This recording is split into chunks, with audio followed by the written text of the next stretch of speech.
द्वारा नए कानून हिट एंड रन के प्रावधानों को लेकर देश भर के लोडिंग वाहन, यात्री बस, टैक्सी सहित अन्य वाहनों के ड्राइवर सोमवार से हड़ताल पर थे। केंद्र सरकार और all India motor transport Congress के बीच मंगलवार देर शाम को सुलह हो गई है।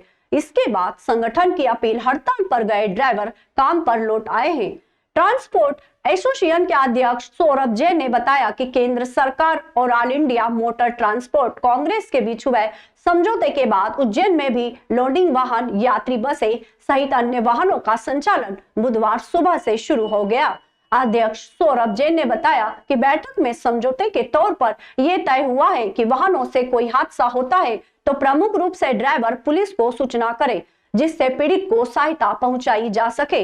अगर कोई इसका उल्लंघन करेगा तो उसके खिलाफ कार्रवाई होगी। इस पर सभी की सहमति के बाद हड़ताल समाप्त हो गई। मालूम हो कि हड़ताल की वजह से लोगों को परेशानी का सामना करना पड़ रहा था। किसान कम ही सब्जियां और उपज लेकर मंडी में पहुंचे थे, जिससे मंडियों में माल की कमी रही, दाम भी तेज रहे। वहीं हड़ताल का असर फलों पर भी पड़ा।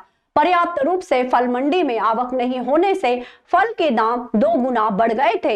इसके अलावा नए वर्ष में उज्जैन भगवान श्री महाकालेश्वर के दर्शन करने आए श्रद्धालुओं को भी आवागमन के साधन बंद होने से परेशान होना पड़ा था। हम थाने पर सूचना देने को तैयार हैं और देंगे, और हम ये चाहते हैं कि हम थाने पे अगर सूचना दें तो सरकार हमारे हक में कोई सही कदम उठाए।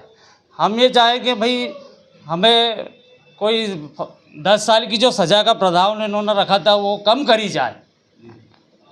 आपका नाम? मेरा नाम शहजाद खान है, मैं उज्जैन में रहता हूँ और मैं भी ड्राइवर ही हूँ, और हम सब जितने भाई हैं सभी ड्राइवर खड़े हुए हैं यहाँ पे। हम सब की अभी ऑल इंडिया मोटर ट्रांसपोर्ट और कांग्रेस के बीच एक समझौता हुआ है कि पहले जो हिट एंड रन वाला जो कानून था उसमें अगर ड्राइवर भगता था तो 10 साल की सज़ा थी।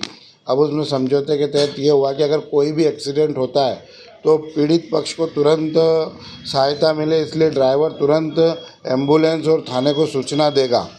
इस शर्त के ऊपर इस कानून को वापस लिया गया है, और ये चीज़ सही भी है कि अगर कोई भी किसी से भी एक्सीडेंट हो जाता है तो ड्राइवर उसकी सूचना तुरंत थाने को 100 डायल को लगा के अपने मोबाइल से दे।